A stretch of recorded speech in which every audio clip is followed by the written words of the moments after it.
Warning: sensitive images. Our programs offer many languages. Please visit suprememastertv.com/schedule. Nos programas offrent plusieurs langues. Veuillez visiter suprememastertv.com/schedule. Nuestros programas ofrecen varios idiomas. Visiten suprememastertv.com/schedule. 저희 방송은 다양한 언어를 제공합니다. 다음을 참고하세요. suprememastertv.com/schedule. It will be a contemplation full of horror and disappointment to his mind that beings capable of the gentlest and most admirable sympathies should take delight in the death pangs and last convulsions of dying animals. P.B. Shelley, Vegetarian. Contemplative Verses, Echoes of the Poet Shelley, Vegetarian, Part 1 of 2. Continue watching to find out more.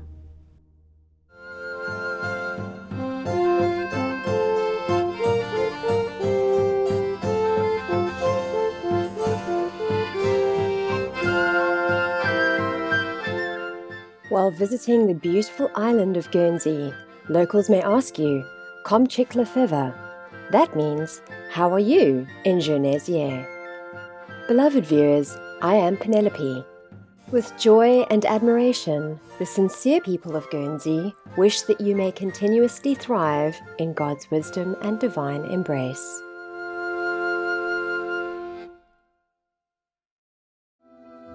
Welcome to part 1 of the two-part series entitled Contemplative Verses, Echoes of the Poet Shelley, Vegetarian.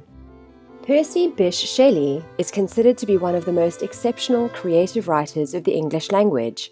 In his relatively short human life, Shelley produced a voluminous output of work, mainly poems, but also prose literature, dramatizations, academic and philosophical essays, critical reviews, and English translations of both classical and contemporary authors, notably the works of Plato and Johann Wolfgang von Goethe. His genius continues to enthrall lovers of literature. Almost 200 years since his passing, he sparks inspiration with his innate ability to move the reader's hearts. Shelley added his uniquely human perspective on the phenomena of the natural world, and within the cycles of life and death, he glimpsed love and loss. In The Ode to the West Wind, stanza 4, Shelley reaches into the heavens above and peels away the foggy veil of life's mysteries to touch the essence of existence itself. If I were a dead leaf thou mightest bear, if I were a swift cloud to fly with thee, a wave to pant beneath thy power and share the impulse of thy strength, only less free than thou, O uncontrollable, if even I were as in my boyhood and could be the comrade of thy wanderings over heaven, as then when to outstrip thy skyey speed scarce seemed a vision I would ne'er have striven, as thus with thee in prayer in my sore need, O lift me as a wave, a leaf, a cloud, I fall upon the thorns of life, I bleed. A heavy weight of hours has chained and bowed, one too like thee, tameless and swift and proud.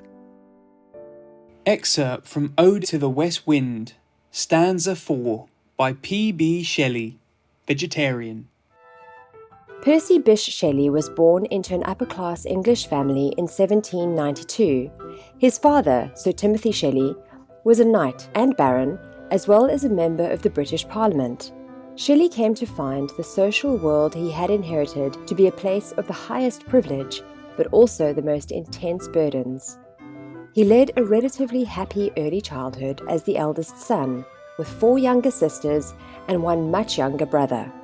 Shelley was encouraged in the pursuits of the English gentry and showed an early aptitude for languages. He displayed an impressive memory and was also very interested in scientific experiments.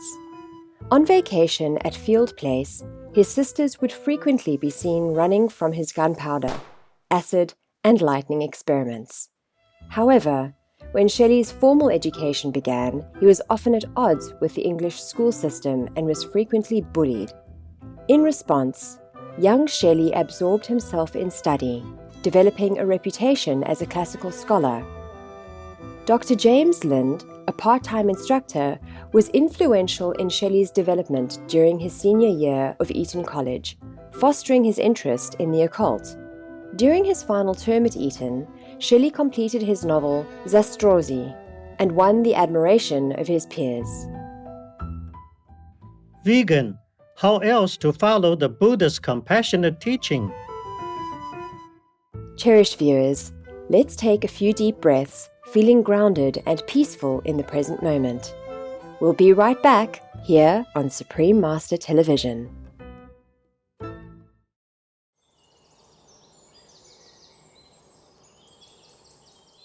Welcome back to Contemplative Verses, Echoes of the Poet Shelley, Vegetarian, Part 1 of 2. Before enrolling at University College in Oxford in October 1810, Shelley's poetry collection, Original Poetry by Victor and Kezia, which he wrote with his sister Elizabeth, was published. He wrote a poem in 4 cantos with the title The Wandering Jew, published later in 1877, and the Gothic novel St. Irvyne, also known as the Rosicrucian, a romance. In these formative literary works, Shelley intently observes the human psyche at work within society, which led him to rebel against many of its ingrained institutions. He witnessed his fellow pupils following the codes of formal religion and an inherited political system without contemplating any real truths beyond those of the fixed parameters established by society. Shelley's pent-up and impetuous response to the world he found himself in was to produce highly provocative pamphlets and send them to notable individuals, including the university dean, who had him expelled. Percy Bysshe Shelley had already begun a deep investigation into philosophical systems that included metaphysics, attempting to uncover consistent truths about life and existence. He delved into the masterpieces of literature, becoming a lifelong devotee to classical Greek poets and scholars, such as Homer, Plutarch, and in later years, Plato, all the while absorbing a formidable literary knowledge of the classics to draw upon.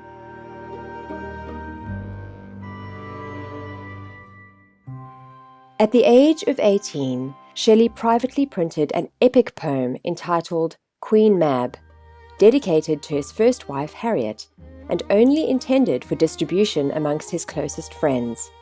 Queen Mab is a vision of future human potential, free of vice, in a utopian paradise. Juxtaposing Earth's past and present, Shelley examines the socially made institutional paralysis inflicted upon the population. Thus do the generations of the earth go to the grave and issue from the womb, surviving still the imperishable change that renovates the world, even as the leaves which the keen frost wind of the waning year has scattered on the forest soil and heaped for many seasons there, though long they choke, loading with loathsome rottingness the land, all germs of promise. Yet when the tall trees from which they fell, shorn of their lovely shapes, lie level with the earth to moulder there, they fertilize the land they long deformed, till from the breathing lawn a forest springs, of youth, integrity and loveliness, like that which gave it life, to spring and die. Excerpt from Queen Mab, stanza 4, by P.B. Shelley, Vegetarian. The poem Queen Mab was only published publicly 2 years after Shelley's passing in 1824 as an early, youthful example of his uniquely brilliant literary style. Shelley himself was always reluctant to share the poem because he felt its critical nature was better fitted to injure than to serve the sacred cause of freedom. Being such a sensitive soul, driven by an inner spring of purity in his 29 years of life, he had discovered that merely believing in a set of ideals was not enough. Life had to be lived to the fullest measure, intensely, for better or for worse. Thus, he experienced many delights as well as a great deal of personal pain. He was also acutely aware of the suffering of others, whom he referred to as his fellow creatures. Shelley's deep contemplation during his formative years made him aware of the kinds of oppression that existed in the early 19th century, in particular the exploitation of his fellow creatures. He did not agree with how society continued to use animal people for food, and he became a vegetarian. In 1813, he published the pamphlet A Vindication of a Natural Diet. Let the advocate of animal food force himself to a decisive experiment on its fitness, and as Plutarch recommends, tear a living lamb with his teeth, and plunging his head into its vitals, slake his thirst with the steaming blood. When fresh from the deed of horror, let him revert to the irresistible instincts of nature that would rise in judgment against it, and say, Nature formed me for such work as this. Then, and then only, would he be consistent. Excerpt from A Vindication of a Natural Diet by P.B. Shelley, vegetarian. According to Shelley's good friend, Thomas Jefferson Hogg, Shelley began a vegetarian diet in March 1812, along with his first wife, Harriet Westbrook, at the University of Oxford. Between 1812 and 1813, Shelley met vegetarianism activist and devoted Zoroastrian John Frank Newton, who influenced his views on animal people rights. He will embrace a pure system, from its abstract truth, its beauty, its simplicity, and its promise of wide extended benefit. Unless custom has turned poison into food, he will hate the brutal pleasures of the chase by instinct. It will be a contemplation full of horror and disappointment to his mind, that beings capable of the gentlest and most admirable sympathies should take delight in the death pangs and last convulsions of dying animals. Excerpt from A Vindication of a Natural Diet by P.B. Shelley, vegetarian. We thank God for the gifted souls whose literary genius uplift us to this day, as we look forward to learning more about Percy Bysshe Shelley in the next part of our series. Vegan. High morals evident. Noble viewers, thank you for your wonderful company. Join us again on November 6th for part 2 of Contemplative Verses, Echoes of the Poet Shelley, Vegetarian. Coming up next is A Gift of Love, simple and nutritious cooking with Supreme Master Ching Hai, vegan, nori seaweed wrap and boiled mixed vegetables, part 1 of 2, here on Supreme Master Television. May you and your loved ones always be guided by the true God nature within.